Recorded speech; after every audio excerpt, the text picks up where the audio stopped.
Welcome to Now Go Lead, the podcast where we help you level up your leadership in just 5 minutes.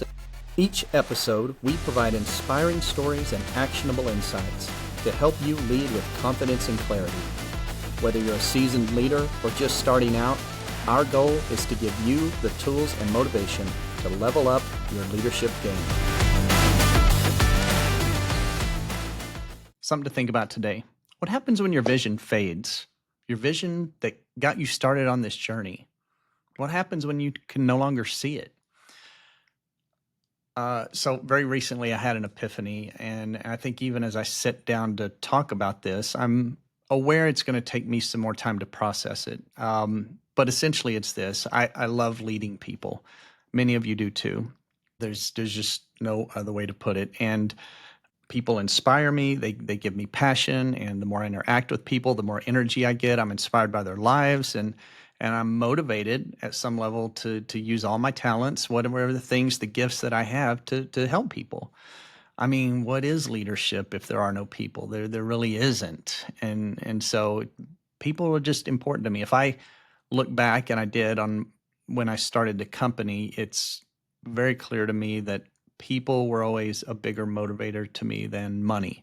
And that can be a really good thing. But there's a weakness tied to that as well. And that's that when you become invested so much in people, as you can in money in the same way, but it's kind of hard to let go. And for me, I have a hard time letting go of people.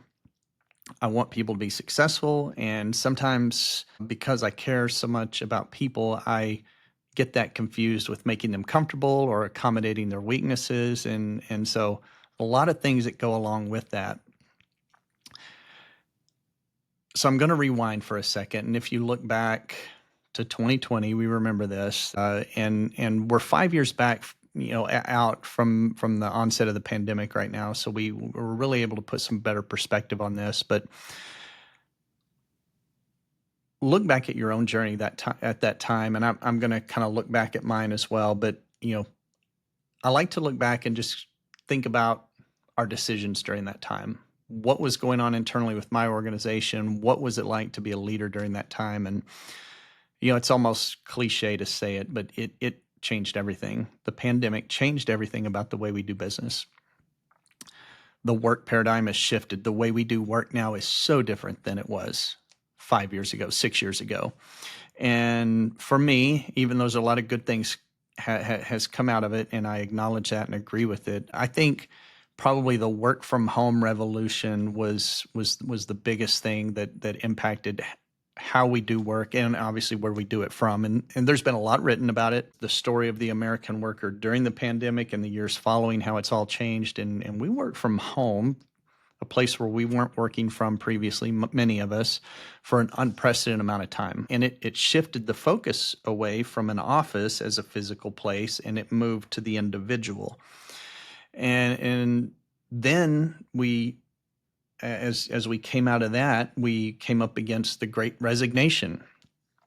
People began to reevaluate everything about their lives, not only their job, but what would it look like to do that work? Now that I can do a job, many other jobs that I thought I couldn't do from anywhere, location doesn't matter anymore. What does that mean for me? But, we eventually began to adapt, and we found out that, there are some things that we used to think we could only do in the office, but now we can do them remotely. Technology has caught up, technology has changed. And for a lot of people, it was refreshing. A lot of people were like, hey, this is great. I can get up, I can wear my PJs, I can, not spend time in traffic every day. And it was like a dream come true for a lot of people.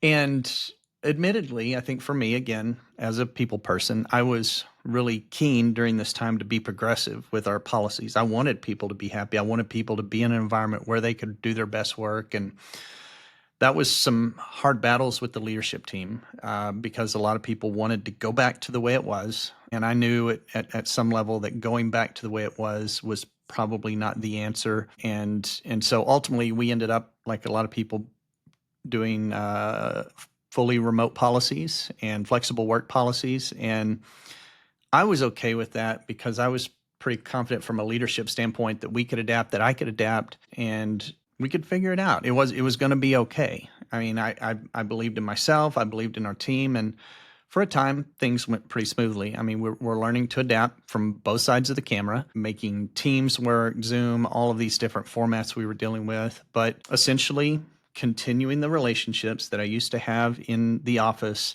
And eventually, it started out with a lot of, I think heavy use of Microsoft Teams and these different things. And then later it was out of sight, out of mind, and then kind of call me if you need me. And it became very difficult and challenging to really continue to communicate and talk with people that I had relationships with in a more casual way than I had before the pandemic.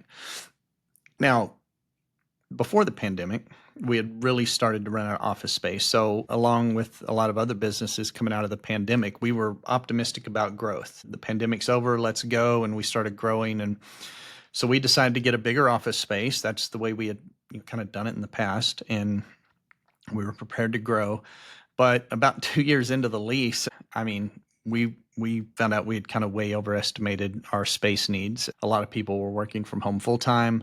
Flexible work was kind of a, a or hybrid, if you want to call it, was happening for a lot of people. Work from home 1, 2, 3 days a week, and in the office a couple more. And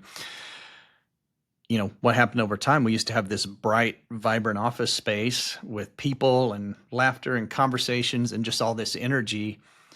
And then now was coming into an office space that was quiet. There were a bunch of empty desks, and I would walk in and see those empty desks, and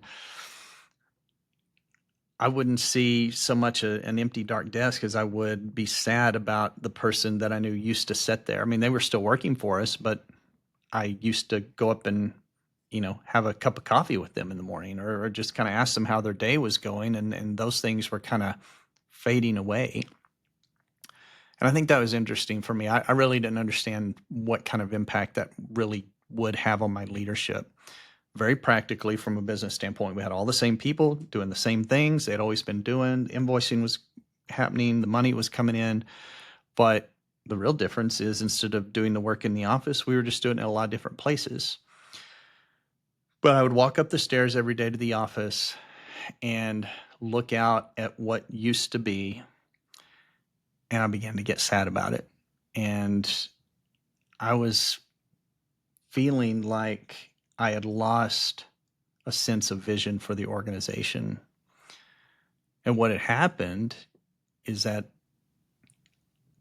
I had lost the people, or I'd sent the people out, or let the people that worked for our organization out. And so I was no longer getting the energy. I had found out that the source of my passion and the source of my energy, being people, were no longer there. And so now I had lost my vision for where we could go. And I was just kind of faced with a pretty big crisis. I mean, how do I move forward on the journey when the source of my passion has been removed? I no longer come in as a leader and look and become inspired to help these people. The rules had changed, and I really didn't know how to move forward. So here's something for you to think about today. I want you to take 5 minutes and think. Have you hit a moment in your organization because of some fundamental rule changes? Maybe it was the pandemic. Maybe it's something that's happened in the interim. Maybe some outside, force has kind of come in and changed. But have you lost that source of your vision? Maybe you had it when you started your business. There was something that was driving you, and now it's gone. What do you do? Are you still trying to pursue that vision, and it no longer aligns with the reality of your business currently? What might need to change? What do you think would need to change to you, in you, as a leader, in order for you to get back on track? So I think for me personally, this was a tough one. I still care about people. People are the most important thing to me. But what I realized is that part was okay, but where and how I got my sources of inspiration to help people had to change a little bit. I had to dig deeper. I had to retain my passion for people and still accept the demands of culture that meant I had to just find new ways to do this. And I'll just tell you, there's going to be times when the rules of the game and the rules of business are going to change. It could be in business, it could be in your relationships, and we have to reframe the vision. It's still worth pursuing. There's a place we need to go, but we may need to take some time and reframe what we're doing. The true leader is going to find a way to do this and continue the journey with that renewed sense of purpose. It's time to now go lead. Thank you for tuning in to this episode of Now Go Lead. Join us next week as we cover a brand new leadership topic and help you level up your leadership in just 5 minutes. For more resources, tips, and inspiration, visit our website at nowgolead.com. You can also connect with us on Instagram at nowgolead and on LinkedIn. We would love to hear from you. If you enjoyed this episode, please subscribe, rate, and leave a review. Your feedback helps us grow and reach more leaders like you. Also, don't forget to share this podcast with your colleagues and friends who are on their own leadership journey. Now Go Lead is produced by HP Engineering Studios in beautiful Northwest Arkansas. Now go lead.